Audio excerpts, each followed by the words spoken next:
skin pad, and we are underway. And Fry knocks down Ramirez, and that is it. It's over. Ramirez got knocked into the chain link. Ever seen a fight end before you even grabbed your chair? In fact, UFC is known for its brutal and terrible finishes, which sometimes take just a few seconds to get over. Let's dive into UFC's most extremely quick finishes. Number 10 is Jair Rozenstruik versus Alan Crowder in 9 seconds. UFC heavyweight champion Alan Crowder entered the cage as a hometown favorite, but that evening he lost despite still having the support of the crowd. He didn't know where he was in 9 seconds. In their UFC on ESPN Plus 12 preliminary card match, Jair Rozenstruik stopped Crowder at the 9-second mark of the opening frame to record the second fastest knockout in the history of the division. When Crowder stepped straight into a punch and sat down on the mat, Rozenstruik made it look effortless. With his legs, Crowder attempted to block Rozenstruik's progress.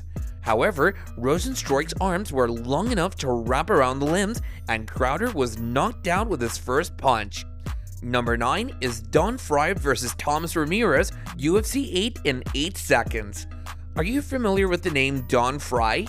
Don Frye was one of the pioneers of the UFC, although not everyone may recall him. At UFC 228 and UFC 8, only 8 seconds into the opening frame, Don Frye made an immediate impression by taking out Thomas Ramirez in a stunning right-hand punch. Interestingly, it was Don Frye who saw the lights go out during his fight with knockout artist Thomas Ramirez on February 16, 1998 at UFC 8. The referee interrupted to end the fight after Frye gave Ramirez a strong right hand. In addition to having one of the fastest knockouts in UFC history, Frye also led one of the fastest submissions in UFC history. Frye, in fact, can be considered a true legend of UFC, and he's helped reach the game to large audiences in his playing days. Number 8 is James Irvin versus Houston Alexander, UFC 13 in 8 seconds. One of the fastest knockouts in UFC history occurred on April 2, 2008 during UFC Fight Night Florian vs. Lozon. It took just 8 seconds for James Irvin, often known as the Sandman, to turn on Houston Alexander's lights on the Assassin. The main card's opening matchup was this light heavyweight match. Irvin and Alexander were both well known for their ability to knock opponents out. Number 7 is Leon Edwards vs. Seth Baczynski, UFC Fight Night 64 in 8 seconds. The record-breaking speed of the UFC Fight Night between Leon Edwards and Seth Baczynski, which took place on April 11, 2015 at UFC Fight Night 64 in Krakow, Poland, will go down in UFC history. The first card's final fight was the welterweight match. The bell rang, and both boxers immediately engaged in battle.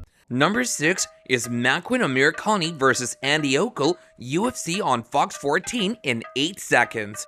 Though there have been many quick finishes in the UFC, Makwan Amirkhani's 2015 knockout of Andy Okel at UFC on Fox 14 stands out as one of the most lethal ones. Amirkhani, who is 11-2 in his MMA career. Number 5 is Gray Maynard versus Joe Veras, UFC Fight 9/11 in 9 seconds. On September 19, 2007, at UFC Fight 9/11, Gray Maynard was decisively knocked out, solidifying his place in the ring. Maynard was very excited about the battle, having just appeared on The Ultimate Fighter. Joe Veras, his opponent, was a rookie in the UFC. It was a traditional striker versus grappler fight. Maynard didn't spend time answering the ringing. With a strong left punch that connected cleanly on Veras' chin, he moved forward. It had a terrible effect. In 9 seconds, Veras fell to the floor unconscious. At the time, it was the second fastest knockout in UFC history as the referee raced in to end the fight. Number 4 is Ryan Jimmo versus Anthony Perroche, UFC 149 in 7 seconds. At UFC 149, which took place in Calgary, Canada on July 21, 2012, Ryan Jimmo delivered an extremely fast knockout. Almost fighting in his home city of Edmonton, Jimmo lost his fight against Anthony Perosh quickly. Within 7 seconds of the opening bell, the lightweight heavyweight contest was written into the record books. With a forceful overhand right, Jimmo knocked Perosh unconscious and he crashed to the ground. The damage was done even though an unnecessary follow-up punch was delivered. Number 3 is Duane Ludwig versus Jonathan Goulet, UFC Fight Night 3 in 6 seconds. If you've ever heard of a battle being remembered for a powerful and precise exhibition in the ring, this would be it. Duane Ludwig made UFC history on January 16, 2006 at UFC Fight Night 3, defeating Jonathan Goulet via quick knockout. The first 10-second touch of the welterweight match ended before it even got halfway through.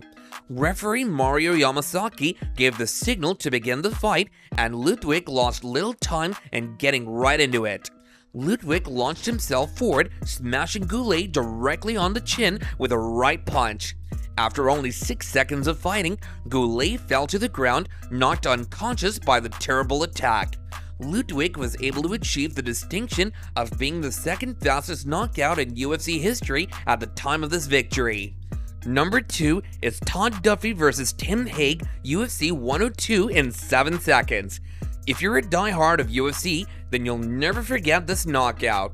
It was one of the fastest ones in UFC history on August 29, 2009 that the people witnessed.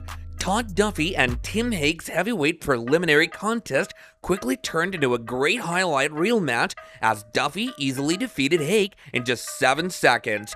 Before the fight started, the two competitors exchanged cautious looks, but such caution was short-lived. Duffy delivered a forceful overhand right that struck Hague's chin cleanly. It had a terrible effect. At the 7-second mark, referee Mario Yamasaki instantly stopped the fight as Hague collapsed to the floor unconscious. In UFC history, this knockout stands as the third fastest finished. It solidified Duffy's standing as an outstanding rival in the heavyweight class. Number 1 is Jorge Masvidal versus Ben Askren, UFC 239 in 5 seconds. A blink and miss is what many fans have called this fight. Jorge Masvidal versus Ben Askren at UFC 239 was a highly expected welterweight fight, but not for the right reasons. Fans have been engaged in an intense rivalry driven by trash talk leading up to the match.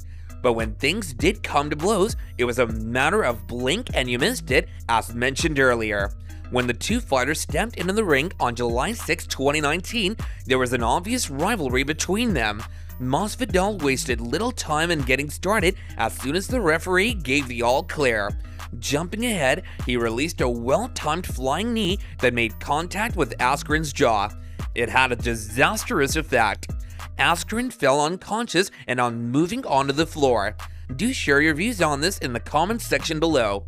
For more interesting stories and updates, subscribe to our channel and don't forget to press the bell icon for notifications. Bye for now, you guys.